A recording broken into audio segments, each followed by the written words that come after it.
Pada April lalu, ada selembar foto yang menggemparkan jejaring sosial India. Di arah timur laut, sebuah kota kecil di utara India, selama 30 tahun, orang-orang di kota itu baru pertama kali melihat gunung Himalaya yang legendaris itu.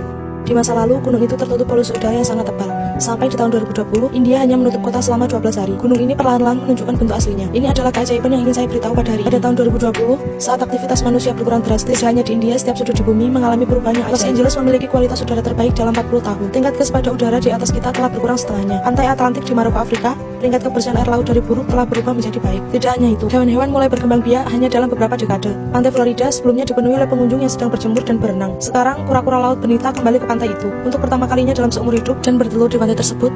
Dalam beberapa tahun terakhir, jumlah kura-kura laut yang ada di bumi menurun drastis.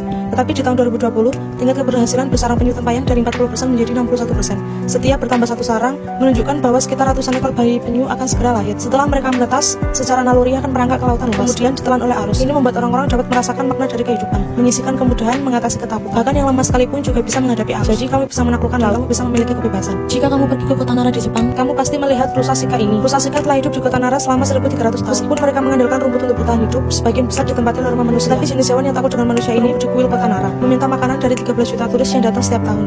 Jika Anda ingin membeli biskuit beras di kota itu, hewan yang sensitif ini akan menandai dan mengelilingi Anda dengan perlahan menggigit bokong, kaki, dan pinggang Anda, meminta Anda untuk mengeluarkan biskuit beras itu dengan cepat. Namun setelah kota itu di tempat ini sudah tidak didatangi pengunjung lagi. Dalam satu malam, layanan pesan antar mereka pun menghilang. Banyak orang yang khawatir rusa Shika ini akan mati kelaparan. Tetapi saat ini, beberapa rusa Shika yang lebih tua memimpin kelompok rusa itu pergi dari kuil, melangkah di jalan raya, berjalan mengarah ke lingkungan yang ramai. Setelah berjalan 2 km, mereka berhenti di tempat terbengkalai. Di sana mereka memakan rerumputan. Ini adalah tempat di mana rusa Shika terdahulu mencari makanan. Yang tidak terduga adalah mereka masih mengingatnya. Sudah tidak ada lagi biskuit beras. Rusa Shika mengembalikan pola makan mereka sebelumnya, rumput segar, dedaunan, dan tumbuh-tumbuhan. Ini dapat membuat mereka menjadi lebih sehat dan juga tidak bisa membuat mereka mati karena keracunan limbah plastik. Sepertinya banyak hewan yang harus berterima kasih kepada manusia atas makanan dan perawatan mereka. Tetapi banyak kondisi di mana ketika tidak ada manusia, mereka dapat melewati hidup dengan lebih baik. Manusia suka memiliki, mengontrol, dan merubah. Manusia selalu menginginkan suara mereka bergema menurut kondisi bumi yang tenang seperti sekarang memberitahu kita. Langit tidak dapat berbicara, tetapi 4 musim berganti. Bumi tidak dapat berbicara, tetapi semuanya tumbuh.